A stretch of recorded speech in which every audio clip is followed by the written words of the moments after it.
Hello दोस्तों। आज की कहानी बेहद रोमांटिक है, इसलिए प्लीज़ पूरी सुने।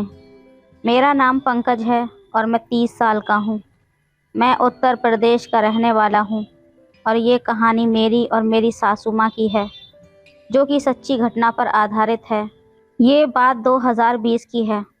एक दिन मैं और मेरी पत्नी सविता घर में अकेले थे। हम दोनों अपने रोमांस में बिल्कुल मगन थे। तब मैंने देखा कि कमरे के दरवाजे पर मेरी सास खड़ी थी। मैंने बाहर का मेन डोर लॉक किया था, इसलिए बेडरूम का दरवाज़ा खुला ही था। लेकिन सासू माँ के पास हमारे फ्लैट की एक चाबी थी। शायद उसी से वो अंदर आ गई थीं।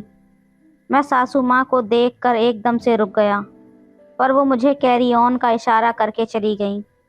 उन्होंने बाहर जाकर फिर से डोर बेल बजाई, तो मैं जल्दी से बाहर का दरवाज़ा खोलने आया। मैंने दरवाज़ा खोला तो सासू माँ दरवाजे पर थीं। उनके चेहरे पर मुस्कान थी।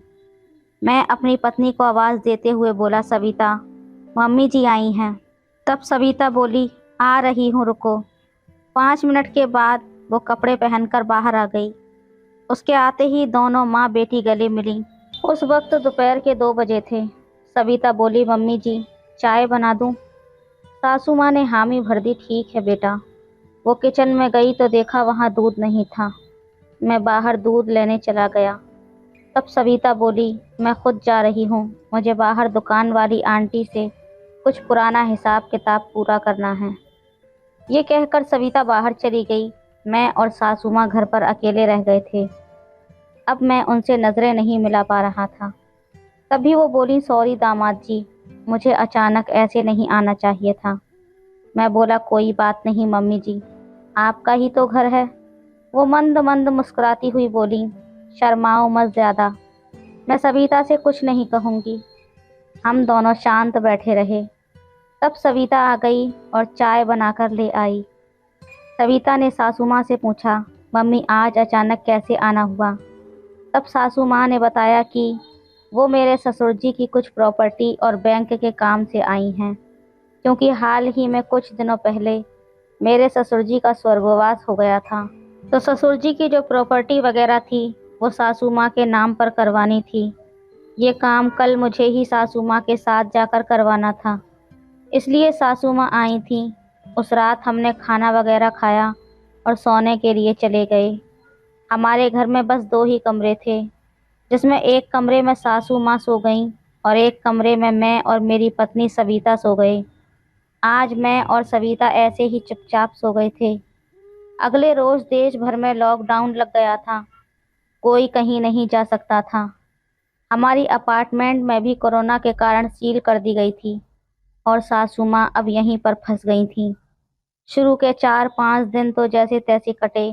फिर घर में रहना मुश्किल होने लगा। हम टीवी देखते रहते, मोबाइल देखते रहते। मैं घर में पूरे कपड़े पहने रहता।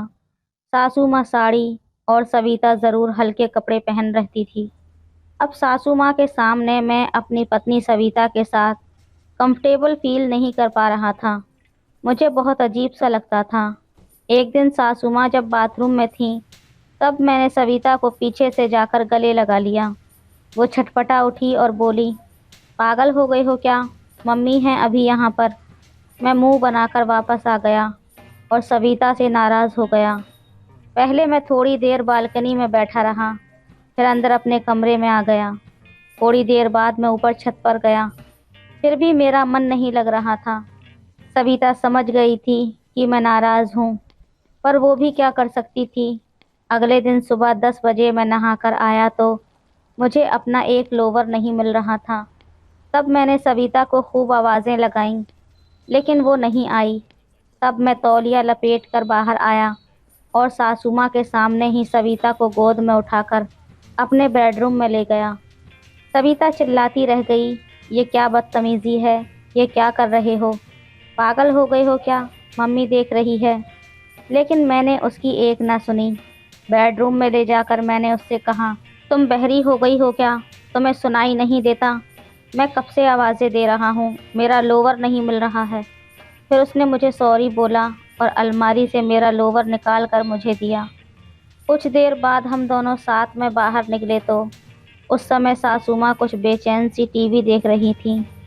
मैं भी उनके सामने बैठ गया और टीवी देखने लगा। तब मेरी नज़र सासू माँ पर पड़ी तो वो मेरी ही तरफ देखकर मंद मंद मुस्कुरा रही थीं। मुझे ये देखकर बहुत अजीब लगा। पता नहीं कैसे अचानक मैंने सासू माँ से पूछा, क्यों मम्मी जी, क्या ख्याल है मेरे बारे में? इतने में सविता मेरे पीछे आकर बोली, ये क्या बदतमीजी है पंकज, मेरी मम्मी से ये कैसी बातें कर रहे हो तुम? तभी मैंने बात को पलटते हुए कहा, अरे मम्मी जी, मेरा मतलब था कि देखो मुझ में कितनी ताकत है, आपकी बेटी को उठा सकता हूँ मैं। फिर मैंने कहा, सॉरी मम्मी जी, वो मैं खुद पर काबू नहीं रख पाया। वो मुस्कुरा कर बोली, कोई बात नहीं, मैं कोई पुराने ज़माने वाली सासू माँ नहीं हूँ। मैं प्राइवेट कॉन्वेंट स्कूल की टीचर रह चुकी हूँ, फ्रांस और लंदन में घूम चुकी हूँ। मैं जानती हूँ कि घर में ऐसे बोरिंग तरीके से नहीं रहा जाता, और अभी तो ये लॉकडाउन कम से कम 2 महीने रहेगा।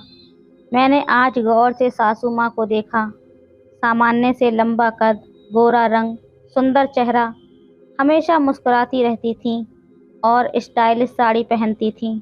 मेरी सासू माँ दिल्ली के टॉप कॉन्वेंट स्कूल में इंग्लिश टीचर थीं। तब मैंने पूछा, मम्मी जी, आप फ्रांस कब गई थीं? तब उन्होंने कहा, हनीमून पर तुम्हारे ससुर जी ले गए थे, लेकिन शादी के पहले फैशन कंपटीशन में पार्टिसिपेट किया था, तब भी गई थी। मैं बोला, तभी आप इतनी स्टाइलिश हो। सासू माँ बोली, मैं पहले ही दिन से कहना चाह रही थी कि तुम लोग खुलकर रहो, मेरा लिहाज मत करो।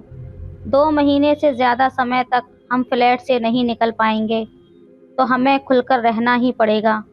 एक पल रुककर उन्होंने मुझे देखा और कहा, मनोरंजन के नाम पर टीवी, मोबाइल, लूडो और करने के नाम पर खाना पीना ही तो बचा है। अगर तुम दोनों की इजाज़त हो तो मैं भी साड़ी पहनना छोड़कर कुछ और पहन लूँ क्या? मैं घर पर कभी साड़ी नहीं पहनती, सविता को तो पता ही है। सविता बोली, हाँ मम्मी, क्यों नहीं? मैं भी बोला, हाँ, मुझे क्या दिक्कत हो सकती है।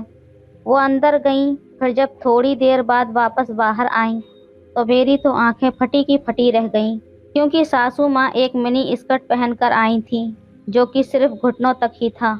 ये देखकर मैं तो गहरी सोच में पड़ गया कि सासू माँ इस उम्र में भी ये सब पहनती हैं। मेरे अचानक से गले में कुछ फंस गया था, मैं कुछ बोल नहीं पा रहा था। वे आकर हम दोनों के सामने खड़ी हुईं और बोलीं, अब रिलैक्स लग रहा है। मैं साड़ी पहने पहने परेशान थी। तभी सविता बोली, मम्मी घर पर इसी ड्रेस में रहती हैं, किसी के आने पर कभी कभी साड़ी पहन लेती हैं। बस सासू माँ मुस्कुराई हुई बोली, क्या हुआ? शॉक्ड हो गए दामाद जी? मैं कुछ नहीं बोला। अब हमारी ज़िंदगी में हर रोज़ ऐसे ही चल रहा था। तब अचानक एक दिन हमारे घर पर कोरोना टीम आई। पूरी सोसाइटी में केस बढ़ रहे थे, इसलिए हमारी चेकिंग हुई और सविता को कोरोना पॉजिटिव बता दिया गया। हमारी सोसाइटी के बाहर ही एक अस्थायी कोरोना हॉस्पिटल चालू किया गया था, तो सविता को उसी में जाना पड़ा। अब घर पर केवल मैं और सासू माँ थे। दोपहर में सविता को वहाँ लेकर गए, इसलिए शाम को मैं परेशान बैठा था। सासू माँ मेरे लिए कॉफ़ी लेकर आईं और बोली, परेशान मत हो दामाद जी, डॉक्टर ने बोला है हल्के लक्षण हैं, बस 14 दिन रखेंगे फिर घर भेज देंगे। वो अभी साड़ी में ही थी। हम लोगों ने रात के 8 बजे डिनर किया और फिर मैं टीवी देखने लगा। तब सासू माँ नाइटी पहनकर हॉल में आकर बैठ गईं। उन्होंने मुझसे रिमोट लिया, एक मूवी लगाई। 10 मिनट बाद ही उस फिल्म के अंदर रोमांटिक सीन आने लगे, जिसे देखने के बाद मैं तो चुपचाप उठकर अपने कमरे में चला गया, क्योंकि सविता की वजह से मेरा मूड ख़राब था। मुझे पता ही नहीं मैं कब सो गया। जब सुबह मैंने आंखें खोली तो देखा कि सासू माँ मेरे बेड पर सो रही थी। ये देखकर मैं हैरान रह गया और सोचने लगा कि आखिर सासू माँ यहाँ कब आकर सोईं और क्यों। इतने में सासू माँ ने भी अपनी आंखें खोल दी और बोली, उठ गए दामाद जी? मैंने कहा, मम्मी जी, आप यहाँ पर क्या कर रही हो, और वो भी मेरे बेड पर? तब वो बोली, बेटा जी, यहाँ सोना मेरी मजबूरी थी, क्योंकि आप सारी रात नींद में करहा रहे थे और सविता सविता चिल्ला रहे थे, जिसकी वजह से मेरे कमरे तक आवाज़ें आ रही थीं। इसलिए मजबूरन मुझे यहाँ आकर सोना पड़ा। आखिर आप मेरी बेटी के पति हो, आप उसका इतना ख्याल रखते हो, उसकी आंख में कभी आंसू तक नहीं आने देते, तब मैं आपके लिए इतना तो कर ही सकती हूँ। जब वो यहाँ नहीं है तो आपका ख्याल रखना मेरा फ़र्ज़ बनता है। मैं आपको ऐसी हालत में नहीं देख सकती, इसलिए अपनी बेटी के खातिर मुझे ये करना पड़ा। उनके चेहरे पर अपनापन का भाव साफ झलक रहा था और वो बहुत ही खुश लग रही थीं। कुछ देर बाद हम लोग उठे और नहा धोकर मेरी पत्नी सविता से मिलने चले गए। उससे मिलकर आने के बाद हम एक साथ खाना खाया और पूरा दिन खूब एंजॉय मस्ती की। रात के खाने के बाद सासू माँ आज फिर मेरे साथ ही सो गई थीं। जब तक मेरी पत्नी घर वापस नहीं आई, तब तक सासू माँ हर रोज़ मेरे कमरे में ही सोती थीं और मेरा बहुत ख्याल रखती थीं। जब मेरी पत्नी वापस आई तो मैंने उसको सब कुछ बताया और वो ये सब सुनकर बहुत खुश हुई और अपनी माँ को मेरा ख्याल रखने के लिए धन्यवाद कहने लगी। फिर जब तक लॉकडाउन चला, तब तक हम तीनों ने मिलकर खूब मौज मस्ती की और उसके बाद सासू माँ अपने घर पर चली गई थीं। लेकिन मेरी पत्नी के कहने पर हमने अपनी सासू माँ को अपने पास ही रहने के लिए बुला लिया, क्योंकि वहाँ पर वो अकेली रहती थीं। आज हम तीनों अपनी ज़िंदगियों में बहुत खुशी से मिलजुल कर रहते हैं। तो दोस्तों, ये थी हमारी आज की कहानी। आपकी क्या राय है इस कहानी पर, हमें कमेंट में ज़रूर बताएं। वीडियो अच्छी लगे तो लाइक करें, शेयर करें, सब्सक्राइब करें। धन्यवाद। हेलो दोस्तों, मेरा नाम आरती है और मैं 19 साल की हो चुकी हूँ। दिखने में मैं बेहद खूबसूरत हूँ और उम्र के हिसाब से कुछ ज़्यादा ही बड़ी लगती हूँ। मेरे नैन नक्श भी बहुत सुंदर हैं और रंग भी साफ़ सुथरा है और मैं ज़्यादा दुबली पतली नहीं हूँ। हम गांव से हैं तो मैं भी बाकी लड़कियों की तरह शलवार कमीज़ ही पहनती हूँ। मैंने 12th के एग्ज़ाम देने के बाद से घर पर ही रहना शुरू कर दिया है। मैं बाहर से दिखने में बहुत भोली भाली हूँ और मासूम सी लगती हूँ और अंदर से भी इतनी ज़्यादा तेज़ नहीं थी। लेकिन सच बताऊँ तो उन दिनों मैंने बेशर्मी की सारी हदें पार कर दी थीं। मैं ये भी भूल चुकी थी कि सुरेश रिश्ते में मेरा भाई लगता है। यहाँ तक कि मुझे तो बहुत अच्छा लगता था जब वो मेरे साथ समय बिताता था। थोड़ी देर तक शरीर और हाथ पैर दर्द करते थे, लेकिन बाद में सब कुछ ठीक हो जाता था। इसके बाद मुझे और सुरेश भैया को ऐसी आदत लगी कि हमारे मन में हर टाइम बस यही सब चलता रहता कि कब हमें मौका मिले, क्योंकि जब घर में कोई होता था तो हमें थोड़ा डर लगता था कि कोई हमें देख न ले। लेकिन कोई भी हमारे ऊपर शक नहीं करता था, क्योंकि सुरेश भैया हमेशा मुझे दीदी बोलते थे, क्योंकि मैं उम्र में उनसे 2 साल बड़ी थी। और वैसे भी अब सर्दियों का टाइम चल रहा था तो सभी अपने अपने कमरे में सोने लगे थे। मैं और सुरेश भैया एक ही कमरे में सोते थे, इसलिए कमरे का दरवाज़ा बंद करने के बाद सुरेश भैया मुझे रात के 3-4 बजे तक। हेलो दोस्तों, स्वागत है आप सभी का हमारी एक और रोमांचक कहानी में। उम्मीद करती हूँ आपको ये कहानी बेहद पसंद आएगी। दरअसल पिछले कुछ दिनों से मेरी मामी जी कुछ ज़्यादा ही बीमार हो गई थी, इसलिए मेरी मम्मी मुझे लेकर मामा जी के घर जाने लगी। हमें बस स्टॉप से लेने के लिए सुरेश भैया ही आए थे। आते ही उन्होंने मेरी माँ के पैर छुए और मुझे देखकर हैरानी से बोले कि दीदी, आप तो बहुत बड़ी हो गई हो। भैया बाइक लेकर आए थे, इसलिए हम लोग बाइक पर बैठे और घर पर चल दिए। घर जाते जाते हमें शाम के 6 बज चुके थे, क्योंकि हम भी घर से थोड़ा लेट ही चले थे। घर पहुँचे तो देखा कि मामा जी खाना बना रहे थे और मामी जी बिस्तर पर लेटी हुई थीं। जाते ही मेरी माँ मामा जी को देखकर डांटने लगी कि जब इतनी ही परेशानी थी तो पहले ही फ़ोन करके बता देते, मैं पहले ही आ जाती। इतनी परेशानी झेलने की क्या ज़रूरत थी। इसके बाद मेरी माँ मामा जी को हटाकर खुद खाना बनाने लगी। मामा जी भी हमें देखकर बहुत खुश हो गए। मैं भी मामी जी के पास बैठ गई। मामी जी भी हमें देखकर बहुत खुश हुईं और सच में उनकी हालत बहुत ज़्यादा ख़राब थी। उसके बाद मेरी माँ मामी जी के लिए खाना ले आई और उन्हें खाना खिलाने लगी।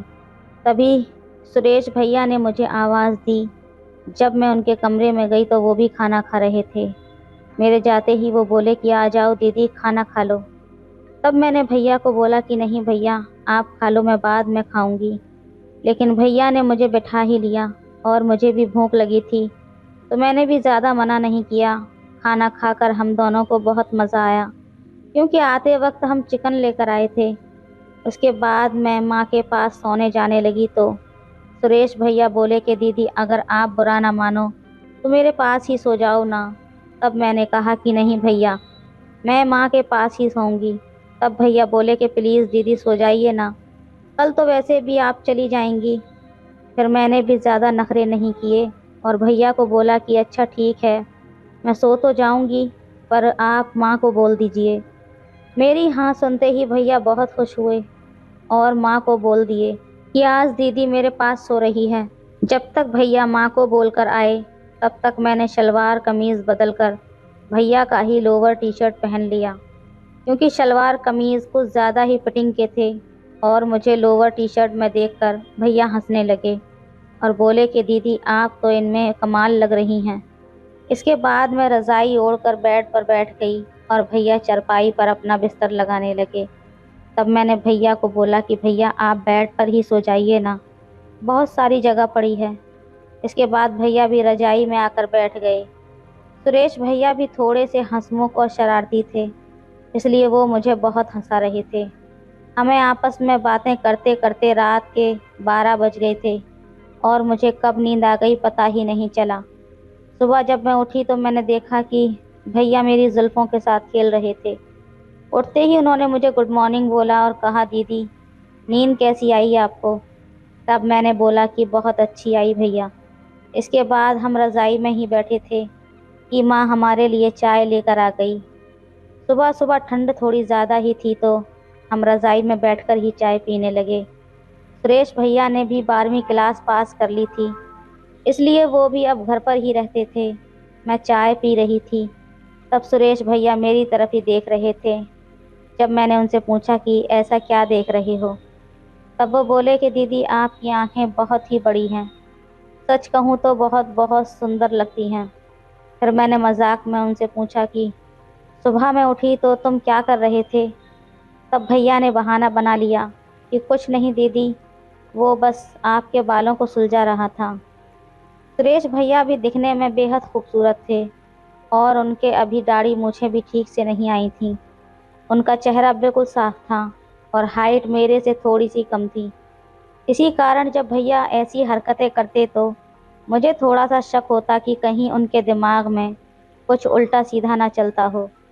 इसके बाद मैं माँ को काम में हाथ बटाने लगी और मामा जी काम पर जाने के लिए तैयार होने लगे। इसके बाद माँ ने मामा जी को खाना पैक करके दिया और मामा जी काम पर चले गए। मेरी सुबह सुबह नहाने की आदत है, इसलिए मैं हमेशा की तरह नहाने जा रही थी। लेकिन मुझे क्या पता था, सुरेश भैया भी सुबह सुबह नहाते हैं। बाथरूम का दरवाज़ा खोलते ही मैं तो शर्म से लाल हो गई और जल्दी से रूम में भाग कर आ गई। सुरेश भैया के मुंह पर साबुन लगी थी और वो नहाने में इतने व्यस्त थे, इसलिए वो मुझे नहीं देख पाए। लेकिन मेरे मन में बार बार वही दृश्य आ रहा था और मैं रूम में बैठी अकेली ही हंस रही थी। तब भैया भी नहाकर वहां आ गए और मुझे अकेले हंसता देखकर बोले कि क्या हुआ दीदी, आज तो बहुत खुश लग रही हो। भैया को देखकर मैं थोड़ी चुप हो गई और बोली कि कुछ नहीं भैया, वो आपके बारे में ही सोच रही थी। तब भैया फ़ोन चलाते चलाते वहीं पर बैठ गए और बोले कि ऐसा क्या सोच रही हो मेरे बारे में जो इतनी हंसी आ रही है? तब मैं बोली कि नहीं भैया, रहने दीजिए, कोई ख़ास बात नहीं है। लेकिन भैया ने फ़ोन रखा और ज़िद ही पकड़ ली कि नहीं दीदी, बताओ आप मेरे बारे में क्या सोच रही थीं, वरना मैं कुछ उल्टा सीधा समझ लूँगा। तभी मैं बोली कि प्लीज़ भैया, समझने की कोशिश कीजिए, मैं आपको नहीं बता सकती। इसके बाद मैं जल्दी से उठी और नहाने के लिए चली गई। नहाने के बाद मैं नीचे हाफ पैंट और ऊपर शॉर्ट टॉप पहन लिया था। जब तक मैं नहाकर वापस आई, तब तक भैया वहीं पर बैठे रहे। नहाने के साथ साथ मैंने बाल भी धोए थे, इसलिए मैं उन्हें सुखा रही थी। मैं जानबूझकर पानी के छींटे भैया पर फेंक रही थी। तब भैया एकदम से खड़े हुए और मेरे बालों को पकड़कर मुझे बेड पर बैठा दिया। तब भैया की ऐसी हरकत पर मुझे बहुत गुस्सा आ गया और मैंने उन्हें ज़ोर से थप्पड़ मार दिया। उसके बाद सुरेश भैया मुझे बिना कुछ कहे वहाँ से चले गए। इसके बाद मुझे भी अपने किए पर बहुत पछतावा हो रहा था कि शायद मुझे ऐसा नहीं करना चाहिए था, लेकिन मैं भी जानती थी कि सुरेश भैया क्या करने वाले थे। फिर मैंने सोचा कोई बात नहीं, भैया को तो मैं बाद में भी मना लूँगी। मैंने जल्दी से अपने बाल बनाए और अपनी माँ के पास चली गई। मेरी माँ को तो बस मामी जी की ही फिक्र रहती थी। उन्होंने उन्हें दवाइयाँ देकर नहला दिया था और खाना भी तैयार कर दिया था। तब माँ बोली कि जल्दी से सुरेश को भी बुला लो, वो भी गर्मा गर्म खाना खा लेगा, वरना बाद में ठंडा हो जाएगा। मुझे भी पता था कि सुरेश भैया मुझसे नाराज़ हो गए हैं। जब मैं उन्हें बुलाने गई तो वो छत पर बैठे थे और अपना फ़ोन चला रहे थे। तब मैंने पीछे से उन्हें आवाज़ दी कि भैया खाना खा लो, नीचे माँ बुला रही है, लेकिन वो कुछ नहीं बोले। फिर मैं उनके पास चली गई। तब उनसे माफ़ी मांगने लगी कि सॉरी भैया, वो मुझसे गुस्से में हो गया था, प्लीज़ मुझे माफ़ कर दो ना। लेकिन भैया फिर भी कुछ नहीं बोले और मुझे नज़रअंदाज करते रहे। फिर मैं उनके पास ही जाकर बैठ गई और उनका हाथ पकड़कर बोली कि भैया, गलती तो आपकी भी है, आपने मेरे बाल बहुत ज़ोर से खींचे तो मुझे गुस्सा आ गया था। अब इसमें इतना भी क्या नाराज़ होना, प्लीज़ मान जाइए ना। तब भैया ने गुस्से से अपना हाथ हटाया और वहाँ से खड़े हो गए। तब मेरी आंखों में थोड़े आंसू आ गए और मैंने रोने जैसी आवाज़ में कहा कि भैया प्लीज़ अब बस भी करो ना, मान जाओ ना। अगर थप्पड़ की ही बात है तो एक की जगह मुझे 2 मार लीजिए, पर ऐसे चुप मत रहो। मेरी आंखों में आंसू देखकर भैया बोले कि अच्छा चल ठीक है, अब रो तो मत, बिल्कुल भी अच्छी नहीं लगती तुम रोते हुए, लेकिन आपको हाथ नहीं उठाना चाहिए था। चलो अब खाना खा लेते हैं। तब मैंने दोबारा भैया को सिसकते हुए कहा कि पहले आप बोलिए कि आपने मुझे माफ़ कर दिया। तब भैया बोले कि अब बस करो दीदी, बहुत माफ़ी मांग ली, इतनी बड़ी बात भी नहीं थी, चलो जल्दी से खाना खा लेते हैं। जब तक हम नीचे पहुंचे तब तक माँ और मामी जी खाना खा चुकी थी। तब माँ रसोई में काम निपटा रही थी। नीचे जाते ही मैंने और भैया ने एक साथ ही खाना खाया।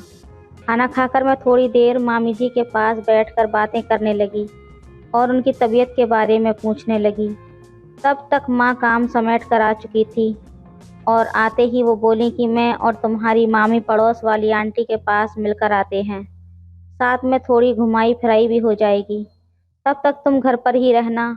और मैंने सुरेश को बोल दिया है कि वो कहीं बाहर ना जाए, हम थोड़ी देर में ही वापस आ जाएंगे। इसके बाद माँ मामी को घुमाने के लिए बाहर ले गई। मैं मामी जी का कमरा साफ करने लगी। तब सुरेश भैया भी वहाँ पर आ गए और मेरे साथ मस्ती करने लगे। तब मैंने सुरेश भैया को बोला कि भैया प्लीज़ एक चीज़ तो ला दो। तो सुरेश भैया बोले कि बताओ तो सही दीदी, आपको क्या चाहिए। तब मैंने उनको चॉकलेट लाने के लिए बोल दिया, क्योंकि चॉकलेट खाना मुझे बहुत पसंद है। तब भैया बोले कि बस सिर्फ चॉकलेट, आप कमरा साफ करो, तब तक मैं लेकर आता हूँ। तब मैंने भैया को आवाज़ देकर जल्दी से कहा, भैया गोलगप्पे भी लाना। तब भैया ने जवाब दिया, वो तो तुम्हारे पास भी हैं। उनकी बात सुनकर मैं तो शर्म से लाल हो गई और भैया मुस्कुराते हुए बाजार चले गए। मैं दोबारा से साफ सफाई में लग गई। जब मैंने अलमारी खोली तो उसमें मामी जी के मेकअप का सामान पड़ा हुआ था और मुझे भी सजने संवरने का बहुत शौक था, तो मैंने टाइम पास करने के लिए तैयार होने लगी। मैंने थोड़ा थोड़ा मेकअप किया और मामी जी के झुमके और ज्वेलरी पहन ली। इसके बाद सामने ही ऊपर की तरफ मामी जी की साड़ी टंगी हुई थी। तब मैंने उनमें से एक ब्लैक कलर की साड़ी निकाली और उसे पहन ली। तब तक सुरेश भैया मेरे लिए गोलगप्पे और चॉकलेट लेकर आ चुके थे। तब तक मैं भी साड़ी पहनकर और श्रृंगार करके एकदम नई नवेली दुल्हन की तरह तैयार हो गई थी। जब भैया अंदर कमरे में आए तो मुझे साड़ी में देखकर एकदम दंग रह गए और उनके मुंह से सिर्फ इतना ही निकला कि वाह दीदी, आप तो कमाल की लग रही हो। आखिर क्या इरादा है, आज बिजली कहाँ पर गिराने वाली हो। मैंने भी मुस्कुराते हुए कहा, ये बिजली तो आज तुम पर ही गिरने वाली है। और इतना कहते ही मैंने उनके हाथ से चॉकलेट ली और बेड पर बैठकर खाने लगी। फिर सुरेश भैया भी वहीं पर बैठ गए और उनकी तो मेरे ऊपर से नज़र ही नहीं हट रही थी। तब मैंने भैया से कहा कि भैया अब इतना भी मत घूरो कि मुझे अनकंफर्टेबल फील हो रहा है। तो भैया बोले कि क्या करूं दीदी, आपसे तो नज़र हटाने को मन ही नहीं कर रहा। सच में आप साड़ी में बेहद खूबसूरत लग रही हो, जैसे कोई अप्सरा ज़मीन पर उतर आई हो। मन तो कर रहा है आपको अपनी बीवी बना लूं, और अभी इसी वक्त। मुझे भी पता था कि उस समय सुरेश भैया के मन में क्या चल रहा था, लेकिन वो इतना कहकर रुक गए। और फिर मैंने भी जानबूझकर उनसे मज़े लेने के लिए कह दिया कि आगे भी तो बोलिए ना, अपनी पत्नी बनाकर क्या करोगे। तब भैया बोले कि अब बस करिए ना दीदी, मुझे पता है आप जानबूझकर भोली बनने का नाटक कर रही हैं। तब मैं बोली कि अच्छा, तो तुम अपनी दीदी का ही फ़ायदा उठाना चाहते हो। तुम्हें पता भी है अगर घर में माँ को या मामा जी को पता लग गया तो वो हमारा क्या हाल करेंगे। तब भैया बोले कि अरे दीदी, आप तो बेकार में टेंशन ले रही हो। आपको तो पता ही है कि घर में हमारे सिवाय कोई नहीं है, और उन्हें बताएगा भी कौन। आप उसकी चिंता मत कीजिए, बस आप एक बार हाँ कर दीजिए। तब मैंने मजाक मजाक में हंसते हुए पूछा कि भैया, आप मुझे साड़ी में देखकर ही पागल हुए हो या फिर पहले से ही नज़र थी। तब भैया बोले कि सच कहूँ तो दीदी, जब से आप आई हो तो तभी से मन कर रहा है। प्लीज़ दीदी मान जाइए ना। फिर मैं बोली कि अच्छा ठीक है, जब तुमने अपनी दीदी को सेटिंग बना ही ली है तो फिर अच्छे से निभाना। मेरे इतना कहते ही भैया बहुत खुश हो गए और बोले कि थैंक यू दीदी, मुझे पता था आप ना नहीं करेंगी, क्योंकि आप मेरी सबसे अच्छी वाली दीदी हो। तब मैंने भैया को चुप कराते हुए कहा कि बस करो भैया, इतनी तारीफ़ें मत करो। आपके पास 10 मिनट हैं, इससे ज़्यादा टाइम नहीं दूंगी। और प्रॉमिस करो कि शाम को चॉकलेट ला कर दोगे। तब भैया बोले कि आरती दीदी, आप जो भी बोलोगी वो मैं ला कर दूंगा, पर आपको रुलाने के बाद। आप 2 मिनट रुकिए, मैं सेफ्टी लेकर आता हूँ। तब मैंने भैया को बोला कि थोड़ा जल्दी ले आइए, मुझे बहुत घबराहट महसूस हो रही है। जब तक भैया आए मेरा मन घबराने लगा था। तब मैंने भैया को रोक दिया और बोली कि सॉरी भैया, पर प्लीज़ समझने की कोशिश कीजिए, मेरा जी बहुत घबरा रहा है।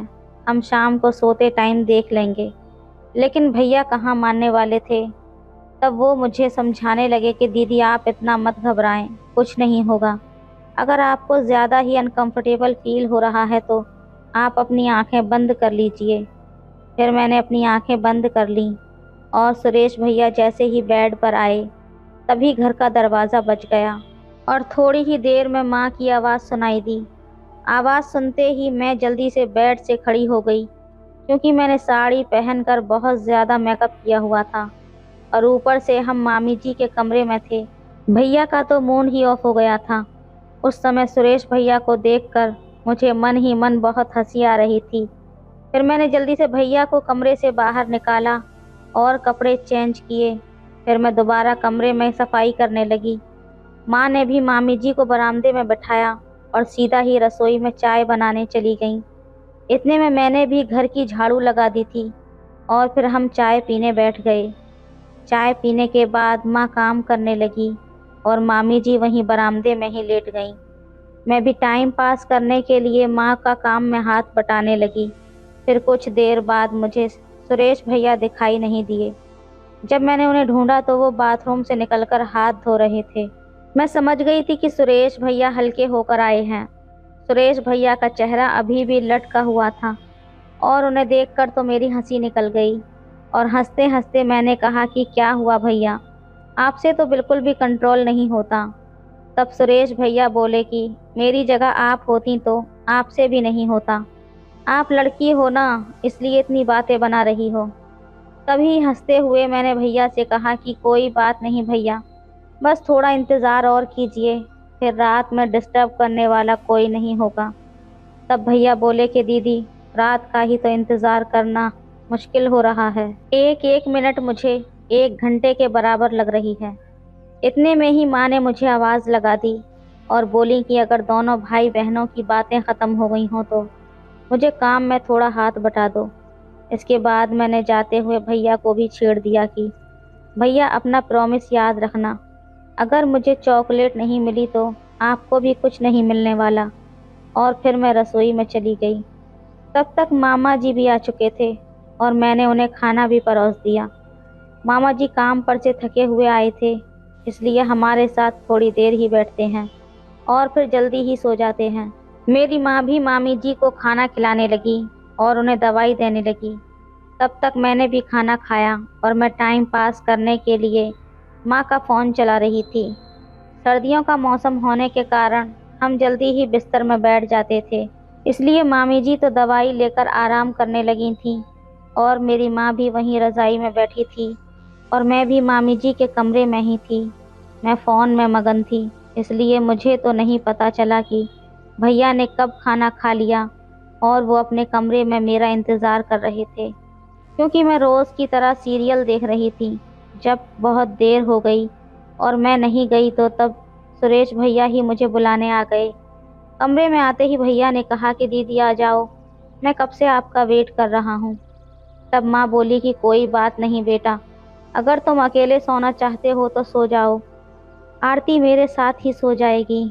माँ के मुंह से इतना सुनते ही भैया जल्दी से बोल पड़े कि अरे कोई बात नहीं बुआ, हम खेलते खेलते सो जाएंगे, वैसे भी आप कुछ दिनों में चली जाएंगी।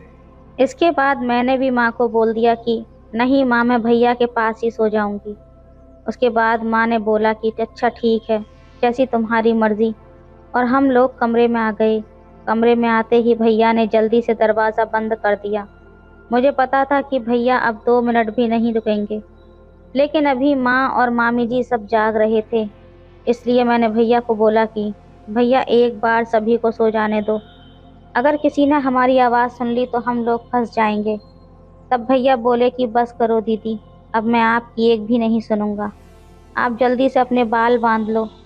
तब मुझे चॉकलेट याद आ गई और मैंने भैया को बोला कि अच्छा ठीक है, लेकिन पहले मेरी चॉकलेट लाओ।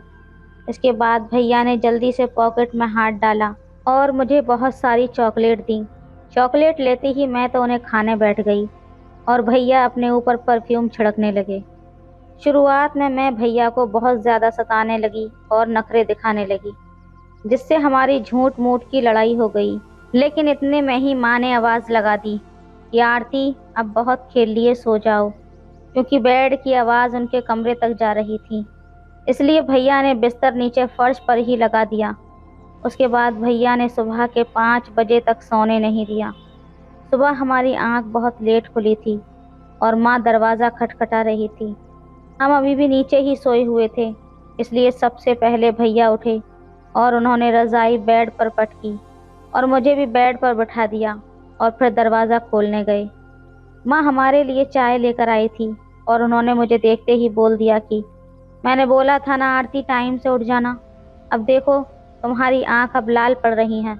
उसके बाद मैंने जल्दी से मुंह धोया और माँ से चाय लेकर उसको पीने लगी, क्योंकि मेरा सारा शरीर बहुत ज़्यादा दुख रहा था। उसके बाद माँ भैया की चाय रखकर चली गई और सुरेश भैया भी मुंह धोकर आ गए।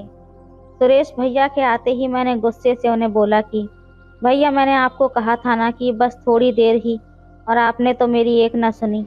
अब माँ मेरी हालत देखकर पूछेगी तो मैं उसको क्या जवाब दूंगी। तब भैया बोले कि कोई बात नहीं दीदी, आप टेंशन मत लो, मैं आपको मेडिकल से दवाई ला कर दे दूंगा, आप दवाई ले लेना, बिल्कुल ठीक हो जाओगी। उसके बाद 3-4 दिन तक तो मैंने भैया को अपने करीब भी नहीं आने दिया। भैया तो हर वक्त मेरे आगे पीछे घूमते रहते। अब तो रोज़ाना मुझे चॉकलेट भी ला कर देने लगे थे। वो मेरा हर काम करने लगे थे। मैं जो भी कहती वो खुशी खुशी कर देते, इसलिए अब मैं भी उनसे मज़े लेने लगी थी। मैं उनसे कभी अपने पैर दबाती, सर की मालिश करवाती, कभी कभार मजाक मजाक में उनकी पिटाई भी कर दिया करती थी। इसलिए भैया अब थोड़े से नाराज़ रहने लगे थे। अब मैं भी उन्हें ज़्यादा ना नहीं कर पाई और हमने दिन में ही महफिल जमा ली। उस दिन घर में कोई नहीं था, इसलिए भैया ने सारा दिन मुझे नहीं टिकने दिया। इसके बाद से मैं और भैया काफ़ी नॉर्मल हो गए थे। जब भी भैया का मन करता वो मुझे कमरे में ले जाते और अब तो मुझे भी अच्छा लगने लगा था। उन दिनों हमने बहुत एंजॉय किया, लेकिन इतने अच्छे दिनों के बाद एक बुरा दिन तो आना ही था, और वो भी भैया की वजह से ही आया था। 15-20 दिन बिताने के बाद हम वापस अपने गांव आने वाले थे, क्योंकि मामी जी भी अब पहले से बेहतर हो चुकी थीं और हमें भी आए हुए अब 20 दिन बीत चुके थे। वापस आने का प्लान माँ ने एकदम से बना लिया था, ना ही मुझे बताया और ना ही मामी जी को। इसलिए जब भैया और मुझे ये सब पता चला, हमें बिल्कुल भी अच्छा नहीं लगा। तब भैया बोले कि दीदी, जाते जाते लास्ट बार एक बार और महफिल हो जानी चाहिए, फिर पता नहीं कब आओगी। मेरा भी मन था, पर घर में सब थे और आज तो मामा जी भी थे, क्योंकि वो ही हमें बस स्टैंड पर छोड़ने आने वाले थे। मैंने भैया को बहुत समझाया कि प्लीज़ भैया, समझने की कोशिश कीजिए, सभी लोग घर पर हैं और मुझे तो जाने के लिए तैयार भी होना है। लेकिन भैया पे तो पागलपन का भूत सवार था। घर में सभी लोग थे, इसलिए हमारा कमरा तो बिल्कुल भी सेफ नहीं था। इसलिए भैया मुझे बाथरूम में ले गए। हमें आए हुए अभी 2 मिनट ही गुजरे थे कि इतने में ही बाथरूम का दरवाज़ा ज़ोर से खुला और सामने मामा जी थे।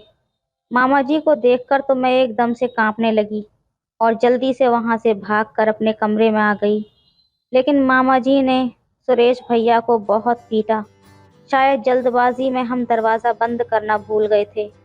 उसके बाद माँ ने जाकर सुरेश भैया को छुड़ाया, वरना मामा जी तो उन्हें पीट पीट कर ही मार डालते। मेरे तो मामा जी को देखते ही आंसू निकल रहे थे, लेकिन मामा जी ने मुझे कुछ नहीं कहा और माँ को भी हमारे बारे में कुछ नहीं बताया। उसके बाद हम एक दिन और रुके, क्योंकि माँ सुरेश भैया की ऐसी हालत देखकर नहीं जा सकती थी और मैं तो डर के मारे उनके पास भी नहीं गई। फिर अगले ही दिन हम अपने गांव वापस आ गए और उसके बाद मैं आज तक मामा जी के पास नहीं गई। कभी कभार मैं अपनी माँ के फ़ोन से ही सुरेश भैया को कॉल कर लेती हूँ और सुरेश भैया को भी अपनी गलती रियलाइज़ हो गई थी। अब हम दोनों ही अपने किए पर बहुत शर्मिंदा थे और हमने इन बातों को भुलाने की पूरी कोशिश की, लेकिन सच बताऊं तो हम ये सब आज तक नहीं भूल पाए। और मैं तो आपसे भी यही कहूँगी कि ऐसी गलती आप लोग भूल कर भी ना करना, क्योंकि इससे हमारे सारे रिश्ते टूट जाते हैं। अगर मामा जी ने हमारी ये गलती छुपाई नहीं होती तो हमारा पूरा परिवार टूट जाता। तो दोस्तों, ये थी आज की कहानी। आपकी क्या राय है इस कहानी पर, हमें कमेंट में ज़रूर बताएं। वीडियो अच्छी लगे तो लाइक करें, शेयर करें, सब्सक्राइब करें। धन्यवाद। हेलो दोस्तों, आज की कहानी बेहद रोमांटिक है, इसलिए प्लीज़ पूरी सुनिएगा। मैं भोपाल से पुणे जा रही थी। जब मैं बस में बैठी थी तब बस में कोई ख़ास भीड़ नहीं थी। मुझे खिड़की के पास की सीट मिली थी और मैं आराम से बैठ गई। लेकिन मेरे मन में एक बड़ी चिंता थी।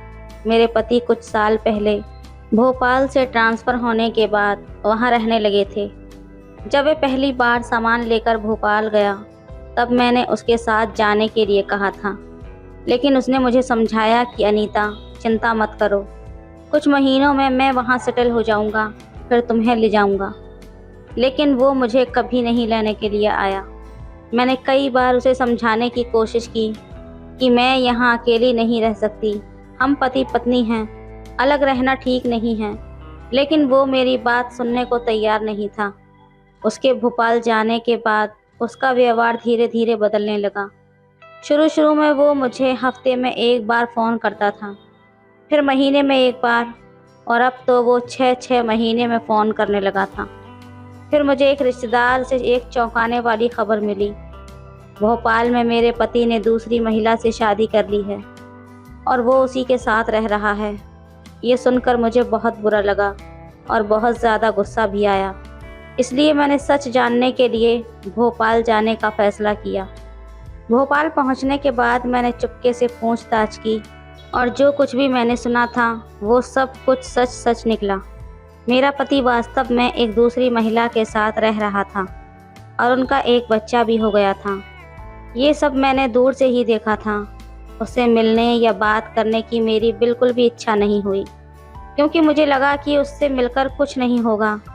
मैं बहुत निराश हो गई थी। पिछले कुछ सालों में मैंने उसके ऊपर कितना भरोसा किया था और उसकी यादों में अपना जीवन बिताया था। एक दिन वो मुझे अपने साथ ले जाएगा, इसी उम्मीद में मैंने कितने साल बिताए।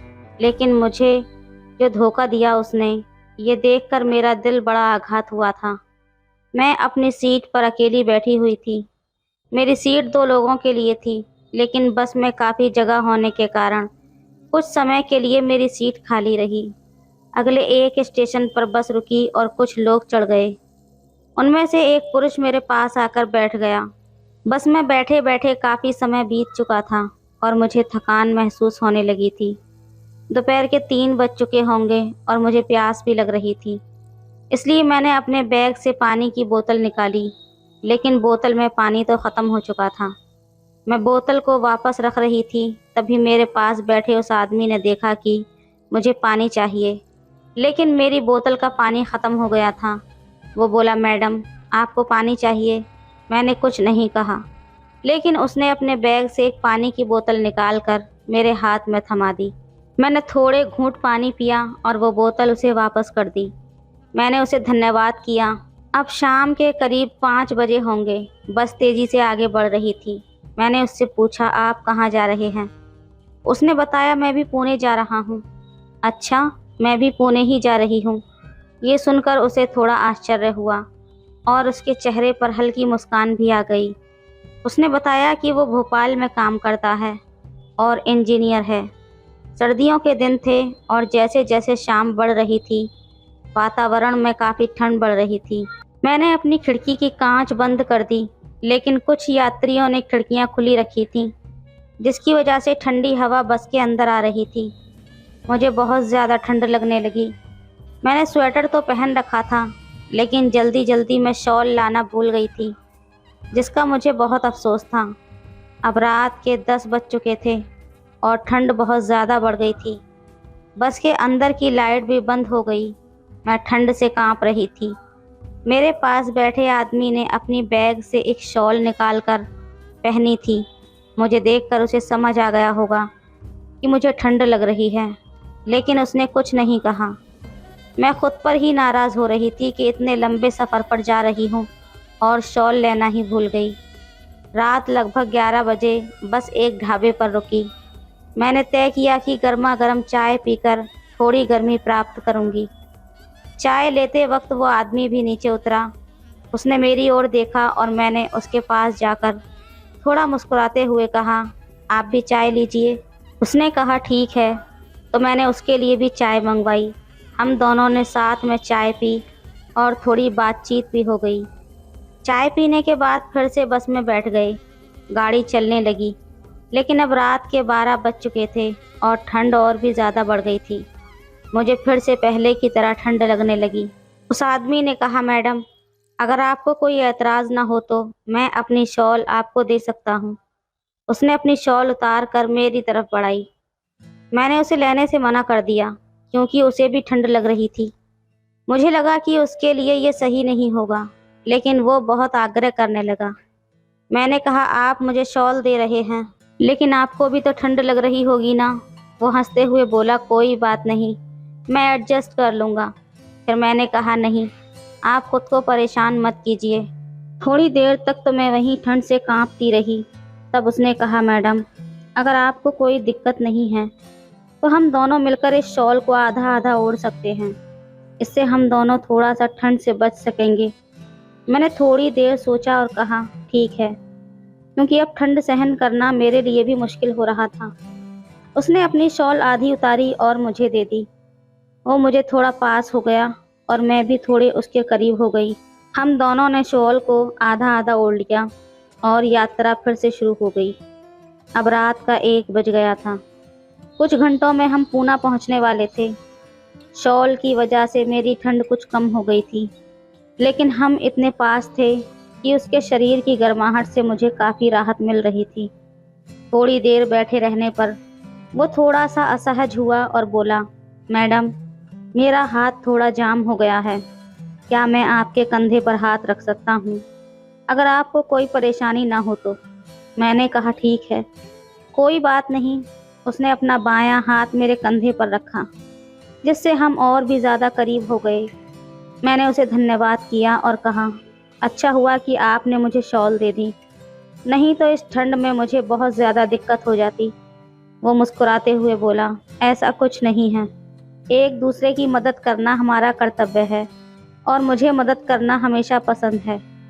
मुझे उसका स्वभाव बहुत पसंद आया था, इसलिए मैंने उससे पूछा, आपका नाम क्या है? उसने जवाब दिया, मेरा नाम करण है। मैंने कहा, मेरा नाम अनीता है। उसने हंसते हुए कहा, अच्छा नाम है आपका। मैं थोड़ी लजाई और मैंने कहा, थैंक यू। हम इतने करीब बैठे थे कि आसपास के लोगों को लगता था जैसे हम लोग पति पत्नी हैं। करण बोला, मुझे बस में यात्रा करने की आदत नहीं है। मैं हमेशा ट्रेन से ही जाता हूँ, लेकिन आज पहली बार बस से यात्रा कर रहा हूँ। मुझे बस में सफ़र करना बहुत बोरिंग लगता है। मैंने हंसते हुए कहा, ऐसा है क्या? मुझे तो बस से यात्रा करना बहुत पसंद है। फिर उसने अपनी जेब से मोबाइल निकाल कर देखा और बोला, अब 2:30 बज चुका है। कुछ ही देर में गाड़ी पुणे पहुंचने वाली है। उसके चेहरे पर थोड़ी थकान दिखाई दे रही थी, लेकिन फिर भी वो शांत और खुश था। उसने मोबाइल में गाना लगाकर ब्लूटूथ से सुनना शुरू कर दिया। कुछ देर गाना सुनने के बाद वो मेरी तरफ मुड़कर बोला, अनीता जी, मुझे गाड़ी की हल्की सी आवाज़ सुनते ही नींद आने लगती है। उसके कंधे पर सर रखकर मुझे एक तरह की सुरक्षा और शांति महसूस हो रही थी। कुछ समय बाद गाड़ी पुणे पहुंच गई थी। उसने मुझे हल्के से आवाज़ देकर जगाया, लेकिन मेरी नींद इतनी गहरी थी कि मैं जाग नहीं पाई। फिर उसने धीरे से मेरी पीठ पर थपथपाकर मुझे उठाया। मैं तेजी से उठ गई। उसके चेहरे पर एक मीठी मुस्कान थी। वो बोला, सॉरी, लेकिन पुणे आ गया है। आप गहरी नींद में थीं, इसलिए जगाया, नहीं तो आपका स्टॉप छूट जाता। मैंने उसे देखते हुए हंसते हुए कहा, थैंक यू। अच्छा हुआ आपने मुझे जगा दिया, नहीं तो सच में मुझे परेशानी हो जाती। उसने मुझसे पूछा, आपको कहाँ उतरना है? मैंने कहा, मुझे वो बस स्टॉप पर उतरना है। ये सुनकर वो थोड़ा चौंक कर बोला, सच में? मैंने हंसते हुए उत्तर दिया, हाँ सच में, मुझे भी वहाँ ही उतरना है। अब मुझे भी थोड़ा अजीब सा लग रहा था कि हमारा सफ़र कितना समान था। करीब रात के 4 बजे बस स्टॉप पर रुकी। हम दोनों नीचे उतर गए। चारों ओर गहरा सन्नाटा था और सड़क पर कुछ ही गाड़ियां दिखाई दे रही थीं। मैंने तय किया कि यहाँ मैं रिक्शा लेकर घर चली जाऊंगी, लेकिन उस समय रिक्शा मिलना बहुत मुश्किल था। करण अब भी मेरे पास खड़ा था। मैंने पूछा, आपको कहाँ जाना है? कौन सी कॉलोनी है आपकी? उसने जवाब दिया, नहीं नहीं, मेरा घर यहाँ पास में ही है। मैं बस रिक्शा मिलने तक आपके साथ रुक गया हूँ। उसकी इस बात ने मुझे उसका बहुत सम्मान बढ़ा दिया था। मैंने उसे मुस्कुराते हुए कहा, थैंक यू। अब लगभग 4:30 बज रहे थे और ना तो रिक्शा मिल रहा था और ना ही कोई वाहन। फिर उसने कहा, अनीता जी, अगर आपको कोई परेशानी नहीं है तो क्या आप मेरे घर चलेंगी? मेरा घर यहाँ पास में ही है और बहुत रात हो चुकी है। यहाँ ज़्यादा देर ठहरना मुझे सुरक्षित नहीं लग रहा। मैंने थोड़ी देर सोचा। वो सभ्य लग रहा था और उसका व्यवहार भी बहुत अच्छा था। मैंने उस पर भरोसा करते हुए कहा, ठीक है चलिए। हम दोनों अपनी अपनी बैग लेकर चलने लगे। रास्ते की खामोशी में हम दोनों ने ज़्यादा बात नहीं की, लेकिन उसके साथ चलने में मुझे एक तरह का सुकून मिल रहा था। कुछ देर चलने के बाद हम एक साधे से घर के सामने पहुँचे। उसने अपनी जेब से चाबी निकाल कर दरवाज़ा खोला। हम अंदर गए। उसका घर बड़ा नहीं था, लेकिन 2 कमरों का छोटा सा लेकिन साफ सुथरा घर था। उसने कहा, अनीता जी, मेरे घर में आपका स्वागत है। मैंने थोड़ा शर्मीली आवाज़ में कहा, आपका बहुत बहुत शुक्रिया। उसने बताया, मैं यहाँ बहुत कम समय रहता हूँ। मेरा काम भोपाल में ज़्यादा होता है, इसलिए कुछ दिन भोपाल में और कुछ दिन पुणे रहता हूँ। मैंने कहा, आपका घर बहुत अच्छा है करण जी। उसने कहा, धन्यवाद अनीता जी। आप बेड पर सो जाइए, मैं सोफ़े पर सो जाऊँगा। मैंने तुरंत कहा, नहीं नहीं, आप बेड पर सोएं, मैं सोफ़े पर सो जाऊँगी। तभी वो बोला, ऐसा नहीं होगा, आप मेरे घर की मेहमान हैं। मैंने हार मानकर कहा, अगर तुम्हें बेड पर सोने नहीं दूंगी तो मुझे अच्छा नहीं लगेगा। करण ने मुझे अपनी बात मानने पर मजबूर कर दिया और हम दोनों अपनी अपनी जगह सो गए। सफ़र की थकान की वजह से मुझे जल्दी ही नींद आ गई। उस रात की बातें और उसके सभ्य स्वभाव ने मेरे मन पर एक अलग ही सकारात्मक असर डाला था। जब मेरी आँख खुली तो मैंने चारों ओर देखा। सामने दीवार पर एक घड़ी लटकी हुई थी और सुबह के 9 बज रहे थे। मैंने देखा कि करण उठ चुका था और घर में कुछ सफाई कर रहा था। घर में थोड़ी बहुत गंदगी थी और वो उसे साफ कर रहे थे। उन्होंने मेरी ओर देखते हुए कहा गुड मॉर्निंग और बाथरूम की तरफ इशारा किया। मैं बाथरूम में गई, वहाँ कोलगेट रखा था तो मैंने उसे लिया और ब्रश किया। जब मैं ताज़ा होकर बाहर आई तो मैंने अनजाने में करण जी की तरफ देखा और कुछ क्षण के लिए उस नज़ारे में खो गई। उन्होंने शर्ट उतार रखी थी और वो सिर्फ बनियान में थे। उनका शरीर बहुत आकर्षक था, शायद वो जिम करते थे।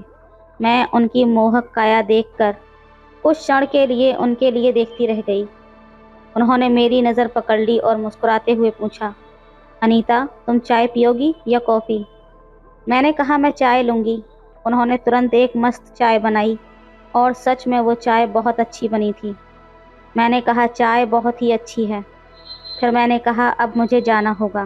कल रात आप मुझे अपने घर रहने की जगह देने के लिए बहुत बहुत धन्यवाद। करण ने हंसते हुए बोला, ऐसा कुछ नहीं है, मुझे खुशी हुई कि तुम यहाँ रुकी। मैंने उन्हें फिर से धन्यवाद किया। जब मैं जाने की तैयारी कर रही थी तो मैंने कहा, अगर किस्मत में है तो हम फिर ज़रूर मिलेंगे। उन्होंने हंसकर कहा, हाँ बिल्कुल। मैं पूछने लगी, क्या मुझे आपका नंबर मिल सकता है? उन्होंने कहा, बिल्कुल लो। उन्होंने अपना नंबर दिया और मैंने तुरंत उनके फ़ोन पर एक मिस कॉल छोड़ी। घर से बाहर निकलकर जब मैं अपने घर पहुंची तो मेरे मन में बार बार करण की यादें आ रही थीं। उनके व्यवहार में जो सम्मान था, उनकी साधारण बातचीत की आदत और जो मदद उन्होंने की, उसने मेरे मन पर गहरा प्रभाव डाला था। मैंने कभी अपने पति को छोड़कर किसी दूसरे पुरुष के लिए ऐसी भावनाएं अनुभव नहीं की थी, लेकिन करण के स्वभाव में मुझे एक अलग ही आकर्षण महसूस हो रहा था। मैंने 2 दिन बाद करण को फ़ोन किया। मैंने पूछा, कहाँ पर हो? मैं आज घर पर ही हूँ, आराम कर रहा हूँ। क्या हुआ? मैंने कहा, कुछ नहीं, बस आपकी याद आई तो फ़ोन कर लिया। करण ने हंसकर कहा, ठीक है, चलो मिलते हैं आज कहीं पर। मैंने उन्हें अपने घर के पास के गार्डन में मिलने का बताया। मैं तय समय से थोड़ी देर पहले गार्डन पहुंच गई। थोड़ी देर बाद करण भी आ गया। उन्हें देखकर मेरा दिल बड़ी ज़ोर से धड़का था, क्योंकि उन्होंने जीन्स और टी शर्ट पहन रखी थी और वो बहुत हैंडसम लग रहे थे। उन्होंने मुस्कुराते हुए पूछा, कैसी हो? ये एक नए स्टाइल है, मैंने हंसकर कहा। आप बहुत ही हैंडसम लग रहे हो।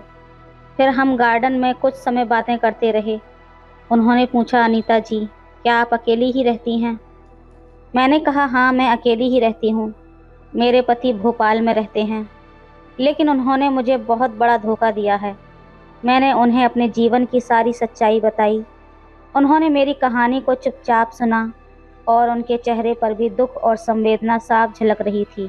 बात करते करते जब 3 बजे, मैंने करण जी से कहा, आज आप खाना कहाँ खाने वाले हैं? उन्होंने जवाब दिया, अरे मैंने अभी तक कुछ तय नहीं किया। मैंने कहा, तो आज मेरे घर चलिए। वो मुस्कुराते हुए बोले, ठीक है, शाम को आऊँगा। इस पर हमने एक दूसरे को अलविदा कहा। शाम को 6:30 बजे मैंने उन्हें फ़ोन किया, करण जी आप आ रहे हैं ना? उन्होंने कहा, हाँ ज़रूर आ रहा हूँ मैं।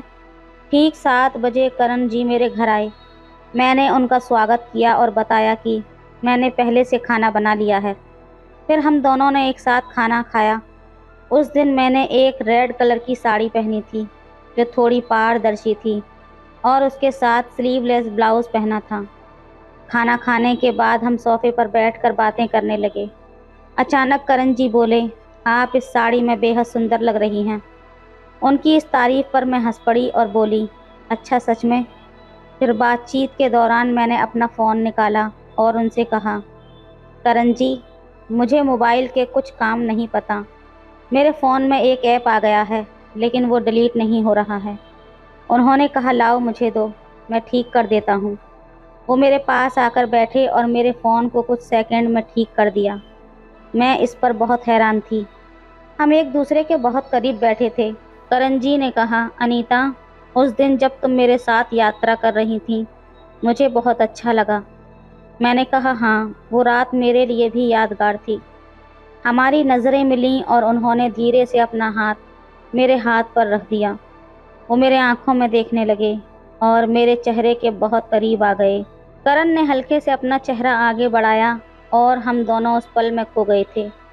जितना मैं उन्हें जानती थी, उनके स्वभाव का गंभीरता और अपनापन मुझे भाने लगा था। इसलिए उनके इतने करीब आने में मुझे कोई संकोच नहीं हुआ। थोड़ी देर बाद जब हम अलग हुए तो मैंने उनकी आंखों में एक अजीब तरह की संकोच और चिंता देखी। उन्होंने कहा, माफ़ करना अनीता जी, मैं भावनाओं में बह गया था, इसलिए ऐसा हुआ। उनकी आवाज़ में सच्चाई थी और उनके चेहरे पर थोड़ी चिंता साफ झलक रही थी। मैंने हल्के से मुस्कुराते हुए कहा, कोई बात नहीं करण जी, सच बताऊं, जो कुछ हुआ वो मुझे भी अच्छा लगा। उन्होंने कहा, सच में? रात के लगभग 10 बज चुके थे और हम एक दूसरे के बहुत करीब हो गए थे। उस रात जैसे मेरे कमरे में एक बड़ा तूफान आ गया था और हम दोनों उस तूफान में बह गए थे। हम रात भर 5 बजे तक जागते रहे, लेकिन उसके बाद कब मुझे नींद आई पता ही नहीं चला। सुबह 9 बजे जब मैं उठी तो खुद को देखा, मेरे ऊपर सिर्फ एक चादर थी। रात की सारी बातें याद आने लगीं और मुझे शर्म आ गई। करण जी मेरी बगल में सो रहे थे। मैं जल्दी से वॉशरूम चली गई। कुछ समय बाद मैं बाहर आई और करण जी को उठाने लगी। मेरी आवाज़ से वो तुरंत जाग गए। फिर मैंने हमारे लिए चाय बनाई। बिना कुछ बोले हम एक दूसरे को देखते हुए चाय पीने लगे। चाय पीते वक्त करण जी ने हल्का सा मुस्कुराते हुए कहा, थैंक यू। मैंने थोड़ा चौंकते हुए पूछा, किस बात के लिए थैंक यू? उन्होंने मुस्कुराकर कहा, रात के उस खूबसूरत पल के लिए। उनके इस वाक्य पर मैं और भी ज़्यादा शर्माई और मेरे हाथ में रखी कप थोड़ी हिलने लगी। कुछ समय बाद करण जी निकलने की तैयारी करने लगे। जाने से पहले उन्होंने मेरी ओर देखकर पूछा, तुम ठीक तो हो ना अनीता? मैंने हाँ में सिर हिलाया। लेकिन जब वो चले गए तो मेरे मन में कई विचार आने लगे। मैंने तय किया कि मैंने अपने पति की धोखाधड़ी के कारण उनसे संबंध तोड़ने का निर्णय लिया था। करण के प्रेम ने मेरे मन में उनके लिए एक खास जगह बना दी थी। मुझे यकीन था कि वो मुझे कभी धोखा नहीं देंगे। 2 दिन बाद करण का फ़ोन आया। उनकी आवाज़ में खुशी थी। उन्होंने कहा, अनीता आज शाम तुम मेरे घर आओगी क्या? मुझे कल छुट्टी है, हम आराम से बातचीत करेंगे, खाना खाएंगे और अगर चाहो तो रात को भी रुक सकती हो। उनकी इस बात ने मुझे थोड़ी देर के लिए सोचने पर मजबूर कर दिया था। इस प्रस्ताव ने मेरे मन में हल्का सा गुदगुदी पैदा कर दी थी, लेकिन मैंने तय किया कि आज एक मौका है उस चीज़ को कहने का जो मेरे मन में है। मुझे उनसे पूछना था कि क्या वो मेरे साथ ज़िंदगी बिताने के लिए तैयार हैं। शाम को हमारी मुलाकात होने वाली थी और उस पल में करण जी से शादी के बारे में बात करने वाली थी। ये मेरे लिए बहुत महत्वपूर्ण पल था, क्योंकि उनके उत्तर पर मेरे जीवन का अगला सफ़र निर्भर होने वाला था। फिर भी मैंने तय किया कि मैं उस प्रश्न को सहजता से पूछूंगी, ताकि उन्हें दबाव महसूस ना हो और उनका सच्चा विचार मुझे जानने को मिले। तो दोस्तों, क्या मैं करण के घर गई और उसके बाद क्या हुआ, ये मैं आपको अगले भाग में बताऊंगी। यहाँ तक आपको कहानी कैसी लगी हमें कमेंट में ज़रूर बताएं। वीडियो अच्छी लगे तो लाइक करें, शेयर करें, सब्सक्राइब करें। धन्यवाद।